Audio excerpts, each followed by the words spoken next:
नमस्कार साथियों, स्वागत है आप सभी का हमारे Khurana study official YouTube channel पर। दोस्तों, आप सभी को इस यूट्यूब चैनल के माध्यम से एकदम सटीक और बेटर इन्फॉर्मेशन दी जाएगी, चाहे आपकी परीक्षा का संबंधित फॉर्म हो, चाहे इंटर्नशिप का, चाहे कोई भी जानकारी। अब आप लोगों के जो BSTC first year second year के इंटर्नशिप के फॉर्म चल रहे हैं, उसमें बहुत ज़्यादा गलतियां देखने को मिल रही है, अक्सर विद्यार्थी कर रहे हैं। तो मैं उन सभी विद्यार्थियों को इस वीडियो के अंतर्गत जिन जिन समस्या विद्यार्थियों को आ रही है उसके प्रत्येक पॉइंट पर मैं बात करूंगा। सबसे पहला पॉइंट तो यह है कि आप लोगों का अगर किसी कारणवश परीक्षा फॉर्म रिजेक्ट हो जाता है तो उसका समाधान आप कैसे निकालेंगे। दूसरा, आपका डाउट है कि अगर आप लोग सेकेंड ईयर में है और सेकेंड ईयर का फॉर्म भर रहे हो तो ये समस्या सबसे ज़्यादा आप लोगों के लिए आ रही होगी कि सेकेंड ईयर के परीक्षा फॉर्म के अंदर आपके फर्स्ट ईयर के सब्जेक्ट और सेकेंड ईयर दोनों दिखाई दे रहे होंगे। आप लोग फर्स्ट ईयर में पास हो उसके बावजूद भी, ठीक है। कुछ विद्यार्थियों के दिखाई दे रहे हैं, मैं जानता हूं, मुझे पता है, सैकड़ों विद्यार्थियों के मेरे पास स्क्रीनशॉट आए हैं। तो उनको घबराना नहीं है, मैं आपको सबका सॉल्यूशन बताऊंगा। दूसरी चीज़ यहाँ पे ये भी है कि आप लोग कुछ विद्यार्थी ऐसे भी हैं जो अपने सर्टिफिकेट को लेकर के परेशान है, जैसे फिजिकल हैंडीकैप हुआ, कास्ट सर्टिफिकेट हुआ। तो कास्ट सर्टिफिकेट की अगर बात करूँ ना, तो आपको 3 साल तक, 3 साढ़े 3 साल तक पुराना आपका आराम से चल जाएगा। कोई चिंता वाली बात नहीं करनी है, ठीक है ना। इसमें आप लोग कर दीजिए, चाहे एमबीसी ओबीसी हो, तो दोनों में से कोई भी एक चलेगा, आपका कोई भी कैटेगरी भले ही आ रहा हो, ठीक है। और उसके बाद एससी एसटी का तो आपका लाइफ टाइम चलेगा ही सर्टिफिकेट, कास्ट सर्टिफिकेट, ठीक है। अगर आपके पास कास्ट सर्टिफिकेट के बजाय आपके पास फिजिकल हैंडीकैप है तो वो बेटर होगा, उसको भी आप लोग ज़रूर लगाएं। अब आते हैं मुद्दे की बात पर। यहाँ पर इस चीज़ को आप लोग देखेंगे, बीएसटीसी सेकेंड ईयर वालों के जो फॉर्म है इसमें ये त्रुटियाँ बहुत ज़्यादा हो रही हैं। और ये साथियों, जो त्रुटि हो रही है ये ऊपर से सर्वर में ही प्रॉब्लम है, यानी ऊपर से आपकी जो कंप्लेंट आ रही है ये ऊपर से ही प्रॉब्लम है कि सेकेंड ईयर का फॉर्म भर रहे हैं, हमारा फर्स्ट ईयर ऑल क्लियर है, उसके बावजूद भी आपके यहाँ पर क्या दिखाई दे रहे हैं, सब्जेक्ट दिखाई दे रहे हैं। तो इस चीज़ को आप लोग बिल्कुल भी चिंता नहीं करेंगे, इग्नोर कर दें इस बात को। फिर भी आप लोगों को ऐसा लगता है कि मुझे पूरे के पूरे 20 पेपर देने पड़ेंगे और आपको डर लगता है, तो आप लोग इसको तुरंत रिजेक्ट करेंगे यहाँ पर और यस के ऑप्शन पे क्लिक करेंगे तो आपको अप्लाई फॉर रिजेक्शन चला जाएगा। और ये अब आपको सॉल्यूशन क्या करवाना है, सुनिए आप लोग ध्यान से। आप लोग टेलीग्राम को ज्वाइन करें। सबसे पहले डिस्क्रिप्शन में टेलीग्राम दिया गया है, उस पर ऑल बीएसटीसी के स्टूडेंट है, सब जुड़े हुए हैं 5,000 के आसपास। तो देखिएगा आपको करना क्या है, आप लोग रिजेक्ट पर जब क्लिक कर देंगे तो आपका ये फॉर्म अपने डाइट के अंदर चला जाएगा। और ये डाइट कौन सी है कि मान के चलते हो आपका कोई भी प्राइवेट कॉलेज है और वो आपका धौलपुर के अंदर है, तो धौलपुर के अंदर एक आपकी डाइट कॉलेज होती है, ठीक है।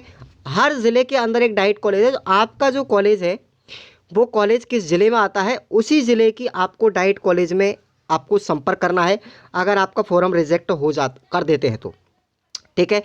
तो आप लोगों को वहाँ के एलडीसी से संपर्क करना है और तुरंत अपने फॉर्म को रिबैक के लिए वापस एडिट के ऑप्शन में लाना है।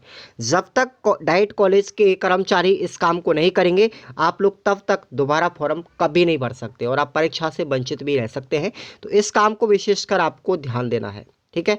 ये एक समस्या हुई, इसका और कोई सॉल्यूशन नहीं है। इसका यही सॉल्यूशन है कि आप लोग अपनी डाइट जो है, डाइट में तुरंत ये फॉर्म जाता है सबमिट होने के बाद, और रिजेक्शन आप लोग देंगे तो उनको तुरंत मैसेज भी पता चलता है, लेकिन फिर भी कर्मचारी वहाँ के ध्यान नहीं दे पाते हैं क्योंकि हज़ारों फॉर्म उनके पास पहुँचते हैं ऑल ओवर डिस्ट्रिक्ट के। तो आप लोग खुद उनको सूचित कर दो कि सर मेरा फॉर्म मुझे एडिट के लिए रिवैक किया जाए ताकि मैं दोबारा उसको फिलअप कर सकूँ। अगला एक सवाल ये भी आ रहा है कि जो विद्यार्थी सत्र 2020-21 में जिनका एडमिशन हुआ है, यानी कि जो फर्स्ट ईयर के अंदर फेल हो चुके हैं या सेकंड ईयर के अंदर फेल हो चुके हैं, तो उनको एक्स कैटेगरी के अंदर रखा जाएगा। एक्स कैटेगरी के जितने भी विद्यार्थी हैं उनका अभी तक कोई भी एग्ज़ाम फॉर्म भरना शुरू नहीं हुआ है। तो आप लोग ये विद्यार्थी भी चिंतित ना हो कि जिनका एडमिशन सेशन 2020-21 का है, ठीक है, एक्स कैटेगरी के, इनके फॉर्म अभी चालू नहीं हुए हैं, जैसे ही चालू होंगे आपको सूचित कर दिया जाएगा।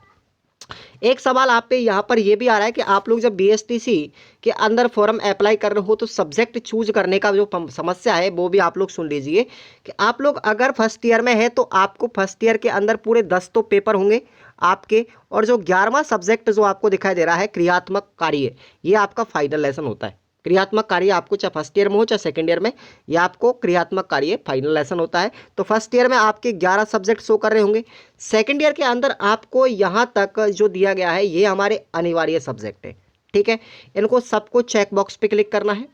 और अगर ऐच्छिक विषयों की बात करें यहाँ पर, तो ऐच्छिक विषय में आपको 2 सब्जेक्ट चूज करने हैं।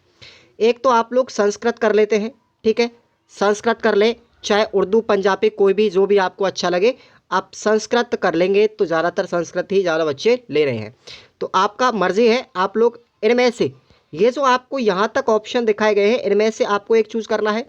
दूसरी आपकी ये जो सब्जेक्ट है 2, साइंस और सोशल साइंस, इनमें से आपको एक सब्जेक्ट चूज करना है और नीचे वाली में से एक सब्जेक्ट। तो टोटल आपके सब्जेक्ट यहाँ पर हो जाते हैं 10, ठीक है। 9 तो आपके सब्जेक्ट हो जाएंगे, एक आपका 10वां प्रैक्टिकल फाइनल हो जाएगा। ये वाला आप लोग देख पा रहे हो, ठीक है ना। तो ये समस्या आप लोगों के लिए जो आ रही थी, ये समस्या का सॉल्यूशन मैंने इस वीडियो के अंदर बता दिया है। बात आती है यहाँ पर कि मैं साइंस लूँ या सोशल साइंस लूँ, तो आप लोग इसकी चिंता नहीं करें, आप मर्जी है जो सब्जेक्ट ले रहे हैं, चाहे आप पीसीएम वर्ग से हो, चाहे पीसीबी वर्ग से हो, चाहे आप लोग आर्ट से हो, ठीक है, आपको कोई बाध्यता नहीं है। ऐसा नोटिफिकेशन में कहीं नहीं लिखा है कि आप लोग साइंस ही लेंगे, पीसीएम या बीसी वाले, आप लोग मर्जी है वो सब्जेक्ट आप इन दोनों में से चूज कर सकते हो। ये दोनों ऐच्छिक है साथियों, ठीक है, यहाँ पर कोई भी क्लासिफिकेशन की बात नहीं की गई है, ठीक है। आप लोग साइंस अपनी 12th में थी या आर्ट थी, ओके। तो ये थोड़ा सा समस्या था आप लोगों के लिए जो मैंने बता दिया है।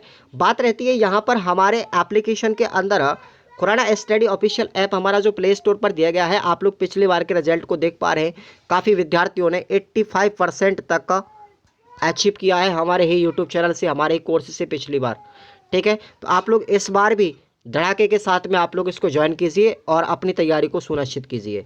बात यहाँ पर मैं और कर लेता हूँ थोड़ा सा काउंसलिंग सीरियल नंबर के ऊपर भी। काउंसलिंग सीरियल नंबर की अगर मैं बात करूँ, अगर आपके पास में अलॉटमेंट लेटर जो होता है या एडमिशन स्लिप होती है उसमें अगर है तो आप लोग उसको लगा दीजिए। अगर आपके पास में काउंसलिंग सीरियल नंबर नहीं है तो आप लोगों के पास में एप्लीकेशन आईडी होती है, क्या होती है, एप्लीकेशन आईडी, ठीक है। और एप्लीकेशन आईडी को आप लोग चूज करेंगे इसके अंदर काउंसलिंग सीरियल नंबर की जगह पर, तो उसमें लिखा होता है इस तरीके का, ये काउंसलिंग सीरियल नंबर होता है REDE 1 2 3। एक एग्जांपल मैं आपको दे रहा हूँ, ये 9-10 नंबर का होता है, ठीक है। तो इस REDE जो वर्ड है इसको हटा करके बाकी के जो अंकों वाले शब्द अंक हैं उन सब का आपको काउंसलिंग सीरियल के नंबर के स्थान पर आपको यूज करना है, अगर आपके पास में काउंसलिंग सीरियल नंबर नहीं है तो। और ये आपको जो अपनी एडमिशन स्लिप होती है या जो हमारा कॉलेज का अलॉटमेंट लेटर होता है, उन दोनों में से आप किसी में भी देख सकते हैं, आपको मिल जाएगा। दूसरी बात आती है यहाँ पर एडमिशन डेट को लेकर भी बच्चे परेशान हैं। तो एडमिशन जो डेट है साथियों वो आप लोग भरें, ये अपने रीट में भी काम आती है। एडमिशन जो स्लिप होती है ये एडमिशन डेट अपने रीट में भी काम आएगी। और नए जो विद्यार्थी हैं जिन्होंने कॉलेज अवार्ड मूवमेंट करवाया है तो वो नई कॉलेज की डेट भरेंगे, इस चीज़ को विशेषकर याद रखें। जिन लोगों ने पिछली बार फर्स्ट ईयर के अंतर्गत जो कॉलेजें भरी हैं, मतलब जिन उन्हें पुराने वाले फॉर्म के अंदर जो डेट भरी है वही डेट आप लोग सेकेंड ईयर के अंदर भरें। अगर कोई फर्स्ट ईयर का विद्यार्थी है और उन्होंने कॉलेज अवार्ड मूवमेंट करवा लिया है तो वो नई वाली भरे वर्तमान में, ताकि आप लोग अगली बार जब सेकेंड ईयर का फॉर्म भरेंगे तो आपकी नई कॉलेज की ही तिथि जारी रहेगी, ठीक है। तो इस चीज़ को आप लोगों को मैंने क्लियर कर दिया है। अब आपका शायद मेरे हिसाब से कोई डाउट नहीं रहा होगा, ठीक है ना। तो आप लोग वीडियो को लाइक करके इसको शेयर करना है सबसे ज़्यादा ग्रुपों के अंदर, ताकि हर विद्यार्थी को ये प्रश्न मुझसे बार बार ना पूछना पड़े, ठीक है। और आप लोग टेलीग्राम को ज्वाइन कर लीजिए, हमारे डिस्क्रिप्शन बॉक्स में उसका लिंक दिया गया है। धन्यवाद साथियों।